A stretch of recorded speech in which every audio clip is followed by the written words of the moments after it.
Rave party प्रकरणी खेवलकरांना न्यायालयाकडून जामीन मंजूर। पुणे सत्र न्यायालयाने प्रांजल खेवलकरांसह इतर आरोपींना जामीन मंजूर केला आहे। 2 महिन्यांपूर्वी खेवलकरांसह इतरांना पुण्यातील रेव पार्टीत अंमली पदार्थ सापडल्याच्या प्रकरणात अटक करण्यात आली होती। तेव्हा पोलिसांनी पार्टीतून ड्रग्ज, हुक्का आणि इतर बेकायदेशीर पदार्थ जप्त केले होते। तथापि मेडिकल अहवालानुसार कोणत्याही ड्रग्जच्या सेवनाचा पुरावा आढळलेला नाही। काल लागलाय प्रांजल खेवलकरांना जामीन आहे, काय ग्राउंडवर हा जामीन झालेला आहे आणि एकंदरीत कोर्टाची संपूर्ण भूमिका या प्रकरणात आहे? आम्ही असं मांडलेलं आहे त्याच्यामध्ये की चार्जशीट कंप्लीट दाखल झालेला आहे। Investigation has been completed. 37चा जो सेक्शन 37 आहे NDPSचा त्याचा बार नाही आहे इंटरमिजिएट क्वांटिटी असल्यामुळे।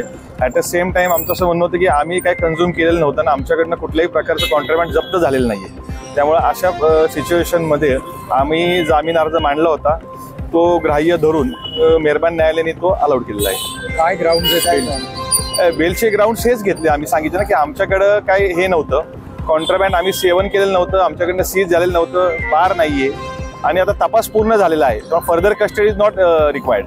न्यायालयाने काय अटी ठेवल्यात, काही शर्ती ठेवल्यात? नाही, अजून ते अजून कळलेलं नाही। जामीन आज होणार म्हणजे आज बाहेर येणार आहे? नाही, अजून ऑर्डर अपलोड झालेली आहे, त्याच्यामध्ये बेल ग्रांटेड म्हणून अपलोड झालेली आहे ऑर्डर, आणि त्याच्यामध्ये उद्या काय ऑर्डर आहे ती कळेल। पोलिसांनी सेक्शन लावलं ड्रग्ज सापडलं होतं, रेव पार्टी बियर होते, हुक्का होता, जे इलिगल नाही पण हो, आता जे काय सेक्शन्स लावले होते त्याच्यावर आम्ही आर्ग्यू केलेलं आहे, ते आता इथं असं सांगणं बरोबर होणार नाही।